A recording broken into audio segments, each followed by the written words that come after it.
What was that?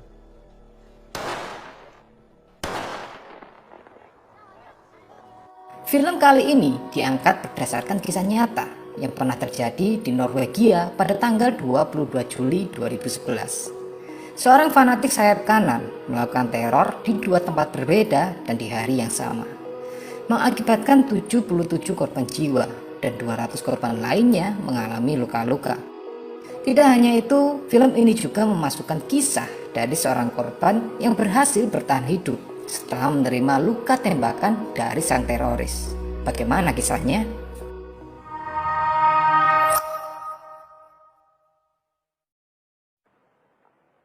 Pada tanggal 21 Juli 2011, di pertanian Palstua yang terletak 145 km timur dari kota Oslo, seseorang bernama Anders Behring Breivik sedang meracik bom dengan campuran pupuk dan juga bahan bakar. Dia memasukkan racikan bomnya ke dalam beberapa karung, lalu mengangkutnya menggunakan sebuah mobil van. Terlihat juga Anders membawa koper yang berisikan senjata, lalu pergi menuju kota Oslo dan sempat singgah ke rumah ibunya untuk mengambil koper lain, lalu pergi begitu saja. Aktivitas Anders juga sempat dilihat oleh sang ibu. Sementara itu di tempat lain puluhan remaja terlihat sedang menyeberang ke sebuah pulau di Utoya yang berada 40 km barat dari kota Oslo. Para remaja ini akan melakukan perkemahan musim panas, tentunya tanpa didampingi orang tua mereka. Keesokan harinya Anders bersiap untuk melakukan terornya. Dengan berpakaian seragam polisi setempat, dia membawa mobil van yang berisikan bom, lalu memarkirnya tepat di belakang gedung pemerintahan yang saat ini sedang dijabat oleh Perdana Menteri Jens Stoltenberg. Anders kemudian menyalakan sumbu bom, lalu pergi meninggalkan tempat tersebut. Seorang pengawas CCTV yang melihat aktivitas Anders segera meminta security lain untuk memeriksa mobil itu. Dan ketika para security akan mencatat plat nomornya, tiba-tiba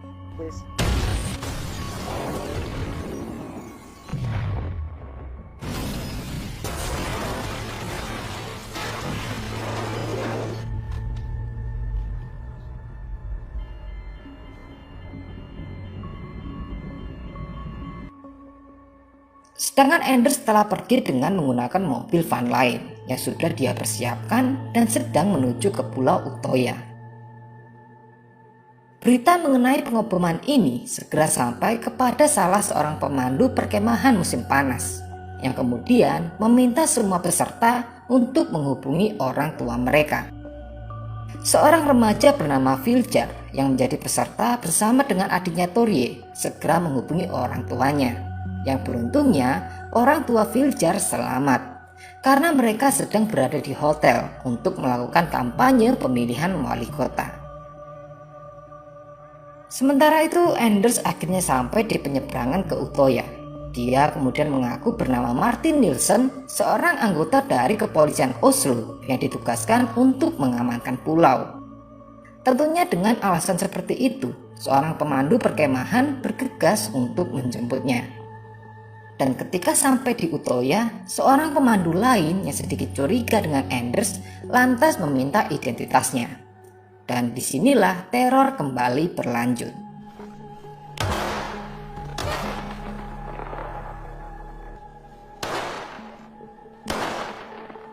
Setelah membunuh dua pemandu, Anders mengambil senjata yang lain, lalu bergerak menuju ke perkemahan dan langsung menembaki para remaja yang sedang berhamburan untuk menyelamatkan diri.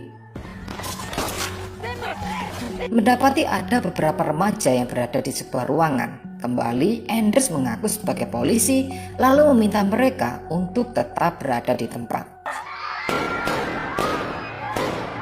Setelah menghabisi remaja yang ada di dalam ruangan, Anders kembali melanjutkan pencariannya kepada para remaja lain yang sedang lari dan bersembunyi. Sementara itu Viljar, Torje, dan beberapa temannya memilih untuk bersembunyi di sisi tebing. Di sini Viljar sempat menelpon ibunya serta mengatakan ada yang sedang menembaki mereka. Sebelum akhirnya telepon mereka terputus.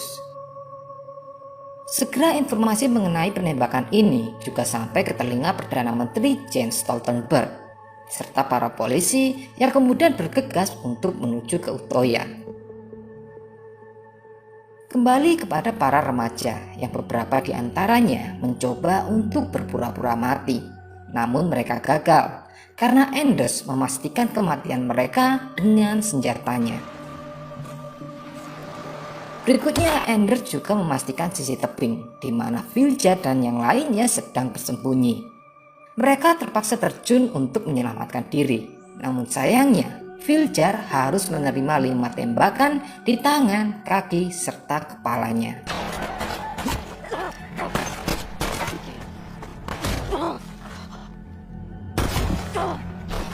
Torje yang melihat kakaknya terkapar mencoba untuk menolong.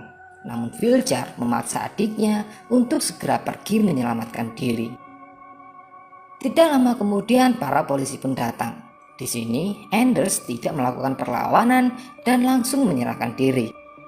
Sementara itu polisi yang lain juga menemukan keberadaan Viljar yang sedang sekarat. Dia langsung mendapatkan pertolongan pertama serta dipindahkan ke rumah sakit untuk mendapatkan penanganan yang lebih serius. Kembali pada Anders yang sedang diinterogasi. Di sini dia mengatakan bahwa kakaknya sedang menunggu instruksi untuk serangan berikutnya. Namun dia bisa membatalkan hal itu bila syaratnya dikabulkan, yaitu larangan penuh dalam imigrasi serta akhir penegakan multikulturalisme. Anders juga meminta pengacara khusus yang akan mewakilinya, dan orang itu bernama Geir Lippestad. Yang ternyata Geir Lippestad sendiri tidak mengenal sosok Anders. Hingga ketika Geir bertemu langsung dengan Anders, barulah diketahui bahwa mereka pernah bertemu 9 tahun yang lalu pada kasus Nazi baru si Benjamin Hermansen.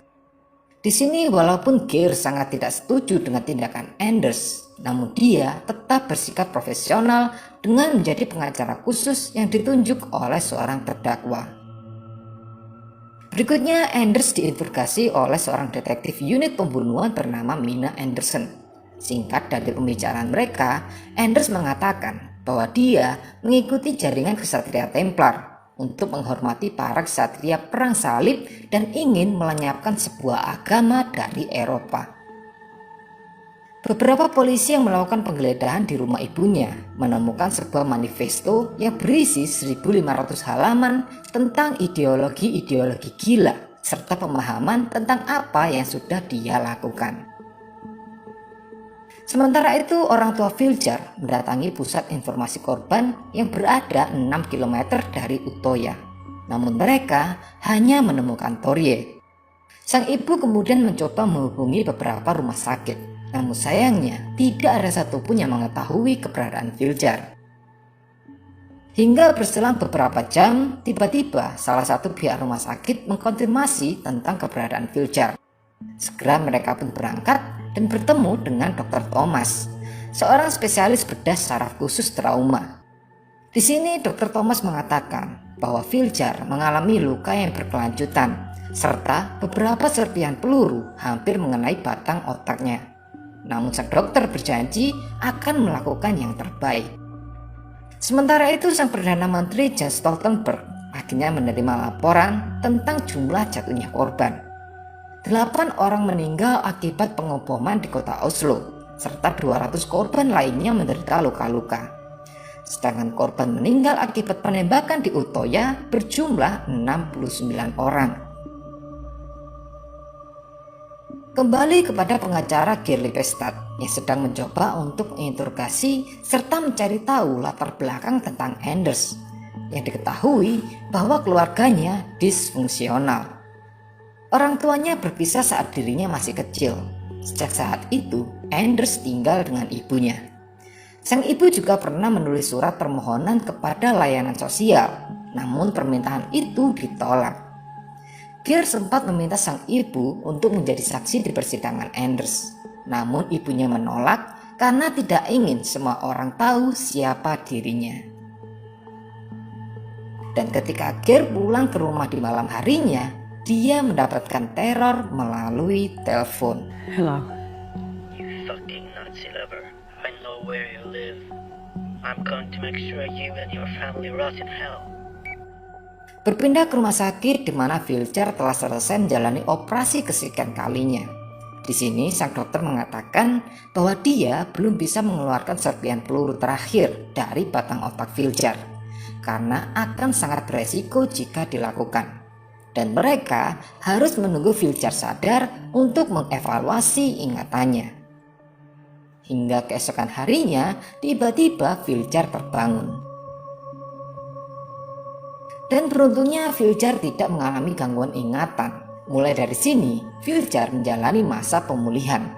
Dia juga mendapatkan saran dari dokter untuk selalu berhati-hati, karena masih ada serpihan peluru yang berada dekat dengan batang otaknya, dan bisa bergeser sewaktu-waktu yang akan berakibat sangat fatal jika itu sampai terjadi. Kembali pada Gere dan juga Anders, yang dimana sang pengacara kemudian menyarankan agar Anders berpura-pura mengalami gangguan jiwa, karena jika pengadilan mempercayainya, maka Anders tidak akan ditempatkan di penjara, namun ke rumah sakit jiwa untuk mendapatkan terapi. Tentunya hal itu segera disetujui oleh Anders.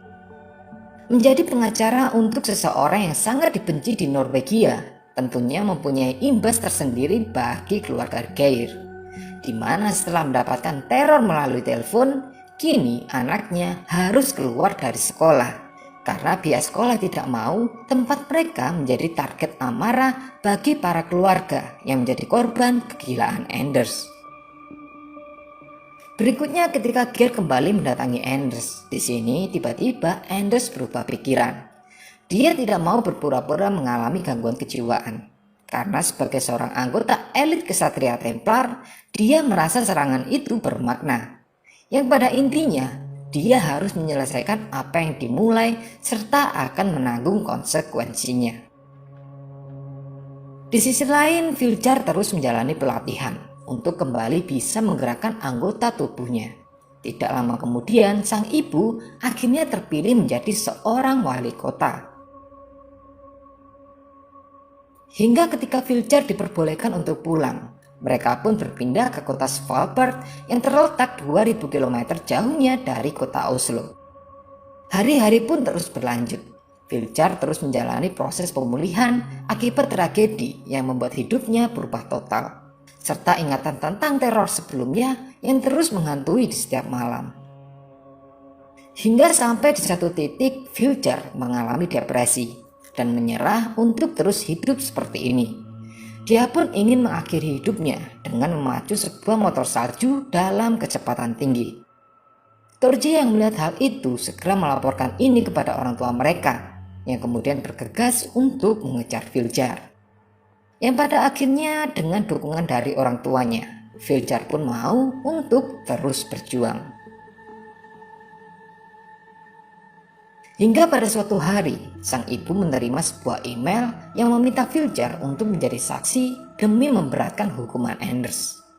Filcher yang setiap harinya hanya bisa menatap orang yang merenggut hidupnya di layar televisi, kini merasa memiliki kesempatan untuk menuangkan semua amarah, baik untuk kehidupannya yang telah hilang maupun kehidupan sahabat serta teman-temannya yang telah menjadi korban Anders. Dengan tekad kuat, Filcher pun memaksa dirinya agar bisa berjalan tanpa bantuan sebuah tongkat, karena dia tidak mau terlihat lemah ketika di hadapan Anders. Hingga tibalah hari di mana Filcher akan menjadi saksi di persidangan. Dia pun berhasil berjalan tanpa bantuan tongkat. Dalam persidangan ini, terlihat bahwa Anders sama sekali tidak merasa bersalah atas apa yang telah dia lakukan, dan justru menganggap bahwa tindakannya dia lakukan demi negara. Yang pada akhirnya ketika Filcher mulai masuk dan menjadi saksi, dia mulai menceritakan apa yang terjadi pada tanggal 22 Juli, di mana seseorang dengan tanpa rasa bersalah merebut kehidupannya serta nyawa teman-temannya. Filcher juga menceritakan tentang perjuangannya untuk bisa kembali menjalani kehidupan, serta serpihan peluru di kepala yang sewaktu-waktu bisa merenggut nyawanya. Ada saat di mana dia merasa menyerah, namun akhirnya dia sadar bahwa dia masih memiliki keluarga serta teman yang akan selalu mendukungnya. tapi tidak dengan si teroris Anders. Dia tidak memiliki teman, dia tidak memiliki keluarga, dan dia akan selalu sendirian membusuk di dalam penjara. Setelah kesaksian dari Filjar, pengadilan pun memutuskan bahwa Anders telah terbukti bersalah dan akan dijatuhi hukuman seumur hidup. Sementara itu, sang Perdana Menteri Jens Stoltenberg menemukan adanya kesalahan di mana tidak adanya keamanan lebih ketika aksi teror 22 Juli terjadi. Dia pun kemudian menyalahkan dirinya sendiri atas kelalaian tersebut, yang kemudian dia sampaikan permintaan maaf kepada para perwakilan korban. Namun di sini para warga sama sekali tidak menyalahkan sang Perdana Menteri dan lebih menyalahkan semuanya kepada si teroris. Mereka juga meminta sang Perdana Menteri Jens Stoltenberg untuk terus memimpin mereka. Akhir dari cerita, Filjar melanjutkan pendidikan di Universitas Norwegia dan ingin melanjutkan karirnya di dunia politik. Geir Lippestad tetap melanjutkan pekerjaan sebagai pengacara di Oslo. Sedangkan Jens Stoltenberg tetap menjadi Perdana Menteri Norwegia hingga tahun 2013. Dan sampai film ini dibuat, beliau kini menjabat menjadi Sekretaris Jenderal di NATO.